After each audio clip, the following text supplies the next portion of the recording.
Good afternoon, fellow Plexers. For the last 40 minutes, I've been playing around, mocking up files, trying to recreate Paul's issue. So he has two shows, and he's naming them to TMDB, and they're not scanning correctly, and he's using a Filebot script, or he said there is a Filebot script for creating .plex match files, but I don't think any of that's necessary. And I think I figured out what's going on based on this comment. When I tried to play Morse Season 01 E01, Lindley S01 E01 would play instead. Or the other way around, depending on the order he added them in. I'm not sure if my guess is right or not.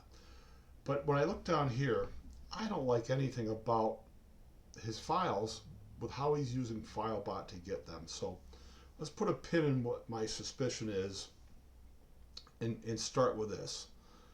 So I don't like any structure that has an underscore in it. And he talks about someplace else that he's using some Unicode thing instead of a colon, which that's just crazy. It's a Unicode ratio sign, which is a valid character for a file name. Whatever that is, whether it may be valid or not, it's not needed. So anyway, let's go back to how he's naming things. I'm bugged by structure I don't like. All right, where is it? Right here. So I don't like this at all. But the show folder name is fine with the TMDB Source ID. That's fine. The season folder is perfect. Season space 01. And the first part of the file name is good, along with the second part and the third part for the proper episode name. And you notice how there's the official separator of a space dash space. Paul's doing good so far. Well, if we go to the series guide, which we will in a second, the naming guide, optional info should also have a space dash space separating it from the rest of the episode name, or it should be in brackets. But we've got something else going on. We've got the date as if this was a DVR episode and not something curated and put on the server. And then way over here at the tail end, we have that source ID again. Well, if you're going to put it any place in the file name, it should be with the show name. This is the show name and that's the source ID. So all that should be together here. Only you don't need to add the source ID twice. As long as it's in the show folder name, that's all you need. I do not put my source ID again in the episode name. So there's a lot I'm not liking. This stuff is all fine. This is actually a new addition to the Plex series naming guide. Optional info placed in brackets will be ignored. I would rather see it all in one bracket, like a bracket to start it and a bracket to end it. And I don't know what this 144 is. Is that the runtime? An hour and 44 minutes? Are these episodes that long? Inspector Morse. Let's well,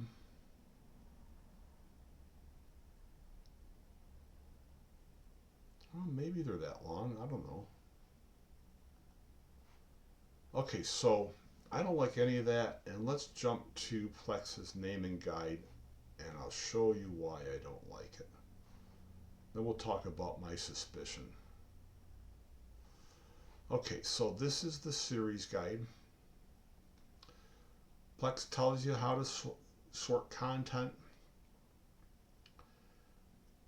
An important note, they recommend to always include the year, which Paul has done, and always follow their example. So it's season space 01 with a capital S, and here's the show name, and then here's the official separator between the show name, the season episode formula, and the proper episode name. This can be a capital S and a capital E if you want. And here's an addition that came out, I think, a couple of years ago. You can put optional info into brackets. And you see they've got 1080p and Blu-ray in one bracket. But if you want 1080p in a bracket and Blu-ray in a bracket, it's still all optional info. And down here it tells you where to put the source ID. You can actually include the TMDB, TVDB, and as of about a month ago, the IMDb show ID in the folder name to improve matching. If you choose to do that, it must be inside curly braces in this format. You don't need it in the episode file name. So this is the part where you can also choose episode ordering. My suggestion is if you name from TVDB, the show should have episode ordering from TVDB. Now let's jump to TVDB for the Inspector Lenly. These entries are always aired ordered. So you'll see the aired ordering of this has 2 specials and 4 episodes in the first season. If we go to the same show at TVDB, we have optional ordering, aired, DVD, and absolute. The aired ordering, we have 3 specials and 4 episodes. So let's go into the specials. We have these 2 episodes that led the series off. And then years later, there was a special on TV about the series, and that became the 3rd special. Now, TMDB is very strict. So over here, this is just some special down the road. It was never part of the regular season. You don't see those type of specials over here, which is why you'll just see those 2 initial episodes. This might have been like a TV movie split across 2 nights that then they made a series out of. TMDB will consider those as part of the series, but if there's a remembered show about it years later, you'll never see that as a special here. So if you like that kind of stuff, usually the TVDB entry is more versatile to get that extra stuff in. Another reason I say to always use that over TMDB. All right, so if we go back to the movie database, we've got 4 episodes in season 1 and season 2. Now if we go back to TVDB, it's a match. And if we check it, which I'm not going to, you're going to see the same names for the episodes. Well, not every release you get off the internet comes in aired ordering format. Lots of them come in DVD format. So that's what I've got here. Second entry of that show. And you'll notice there's no DVD ordering for that show. So, I'm sorry. Don't have that there. That was Inspector Morse. What I do have is someplace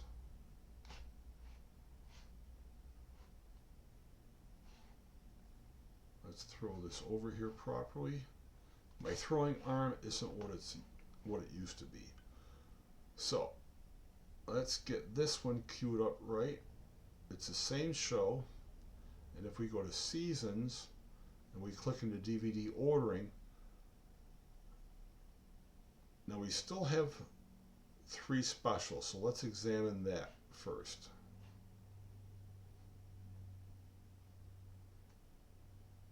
Now the specials are different. These were the lead-off episodes that made the series in 2001. These are just specials on TV 13 years later, so we're not a match any longer. Let's back up and go into season 1 and show the differences.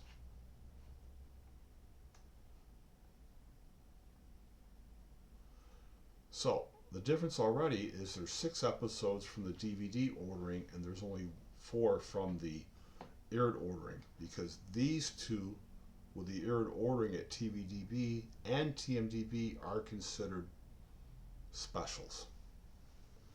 So then episode 3, 4, 5, and 6 line up with 1, 2, 3, 4. So let's go to the next logical step and examine season 2 from the DVD order, which has 4 episodes just like it does in the aired ordering, and I bet they match.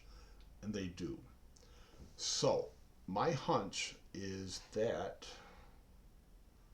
Paul got this show off the internet like a lot of us do, and maybe he's got the DVD ordering where he's trying to use it with a TMDB episode ordering with a default TV show library, and that he needs to rename the first 2 episodes as a special. And this is going to screw Filebot up royally. It's just Filebot can't handle this unless you know what's going on. So let's get into Filebot next. And I'm also going to put in the description of this video my 2 main source IDs for TV shows. This is the one I use all the time because my TV show libraries are always set to TVDB ordering at the global level, which is always aired, so I'm always naming it. Sometimes I get a release that's in DVD order.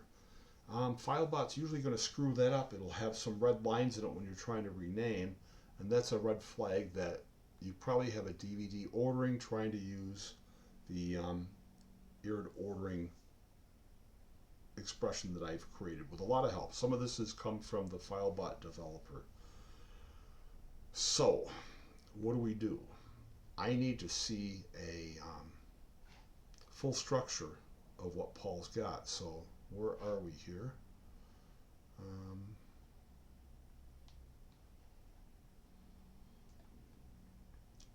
So, what library am I in? Okay, I'm in the regular library.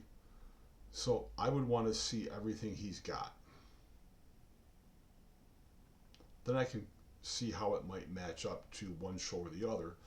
And if he's playing an episode and the wrong episode is playing, Filebot might have screwed up renaming them, and you might just want to identify each episode and just name it simply. Name it like this.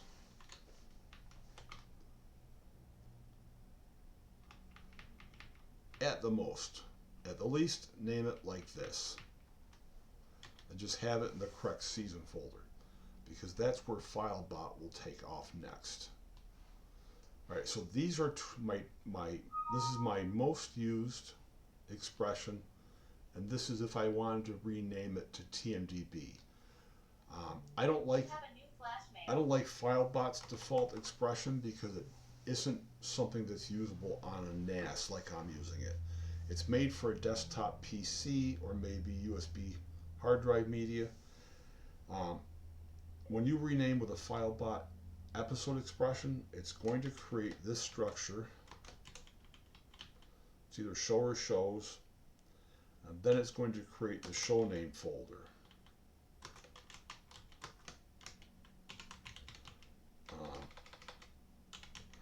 With a year in TMDB. Filebot does not have permission to create a root folder, which would be a shared folder on my NAS, so it would just fail. My expressions rename in place at the same level that the show is at. So this is complicated because not every series at TVDB has a year in it. So let's do this.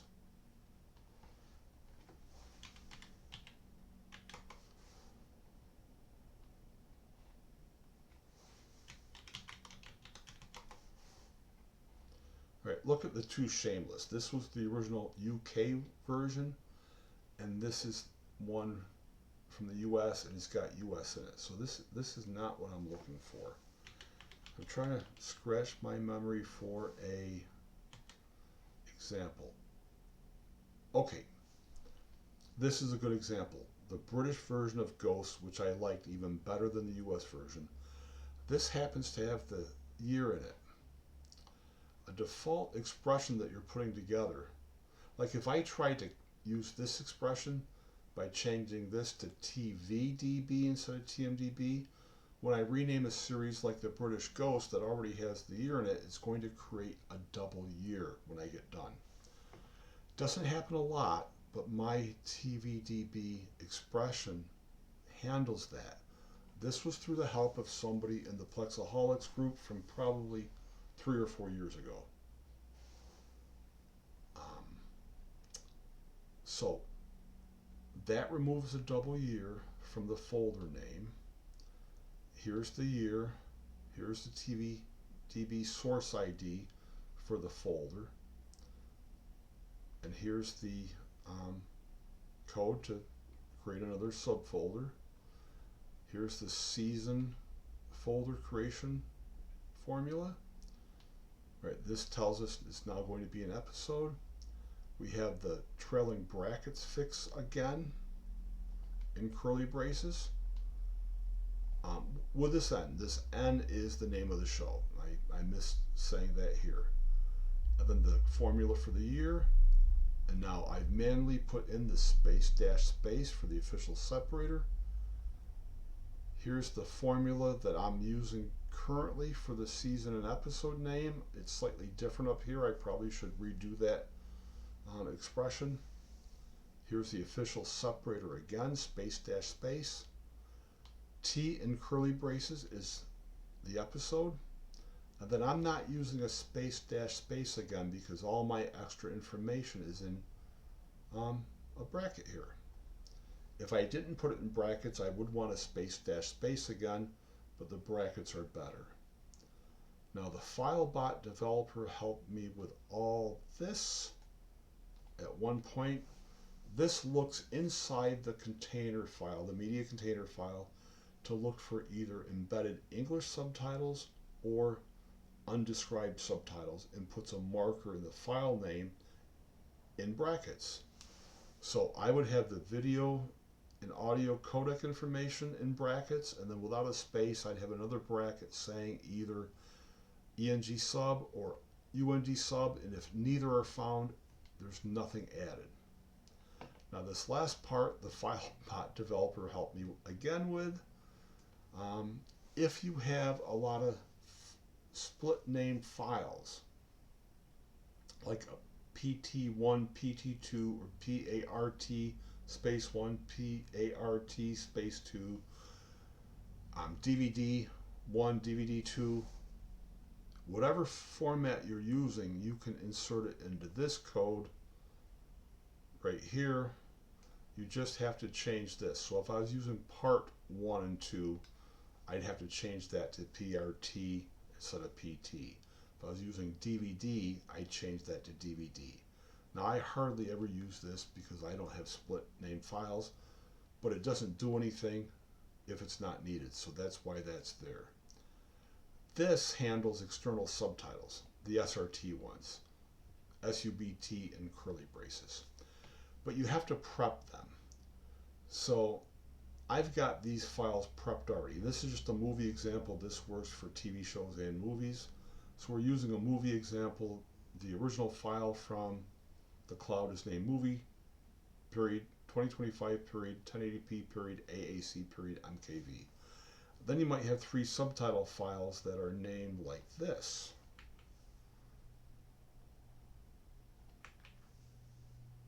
So let's say we've sorted our file manager by size and we have 3 English subtitles. The first one's going to be tiny. The next one's going to be much larger, and then the third one is going to be a little larger. You can tell by this size what they are, and you can also associate your text program with SRT because they're just text files. Open them up and look inside, and if you see things like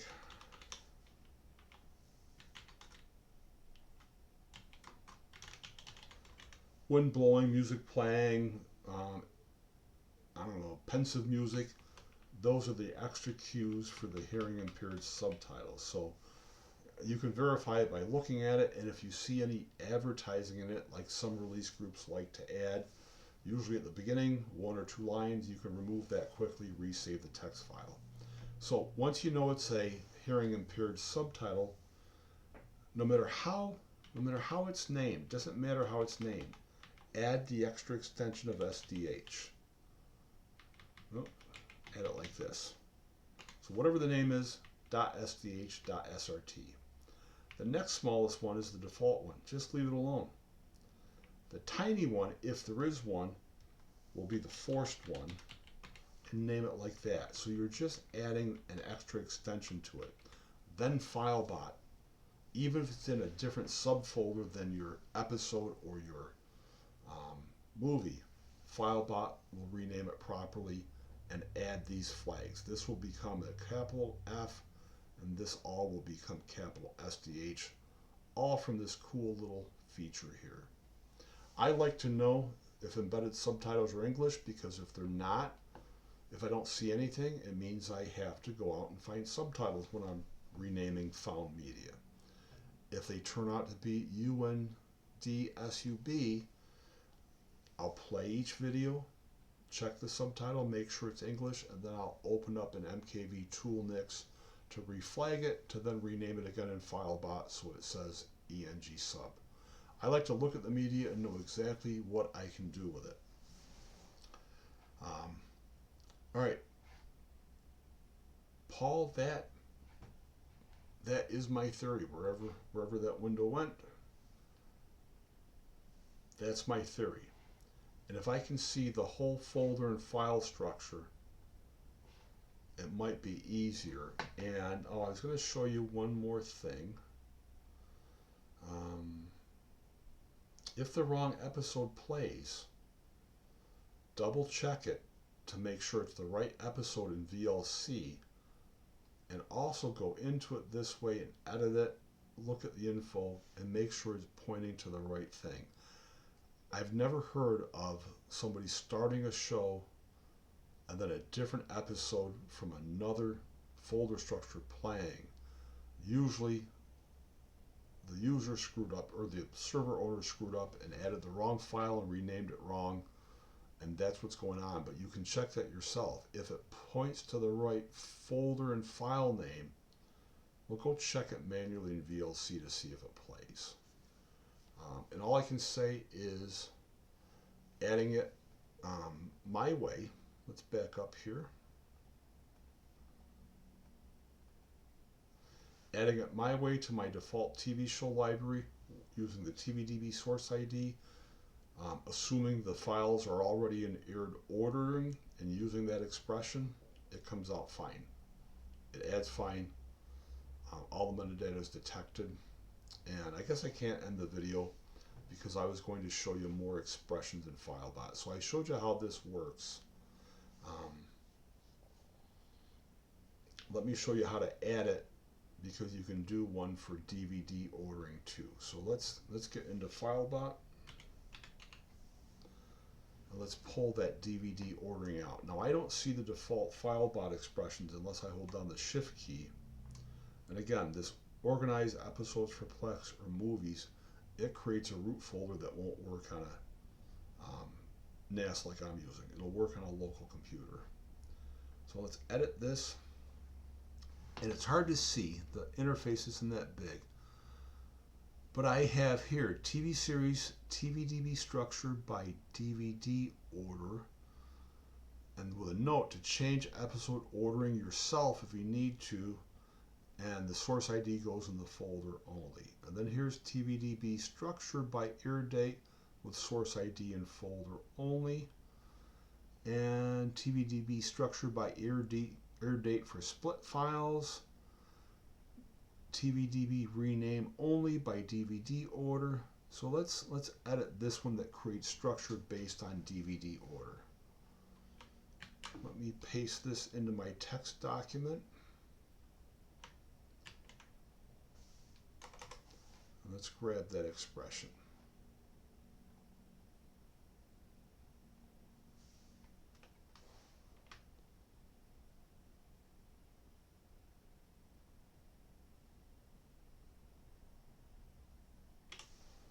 So when I set this expression up, I set it up the same way. Data source for this is the TVDB, but episode ordering is DVD. So let's put that expression here.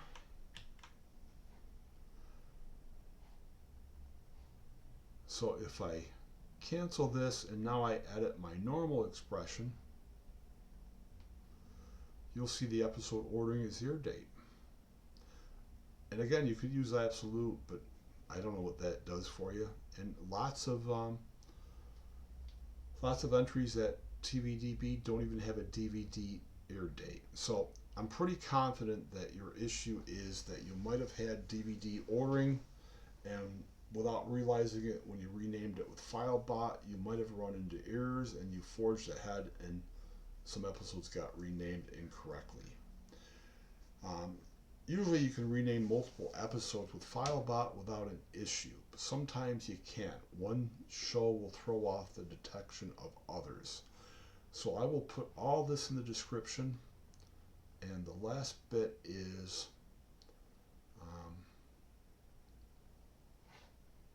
let me test that theory out. Let me go to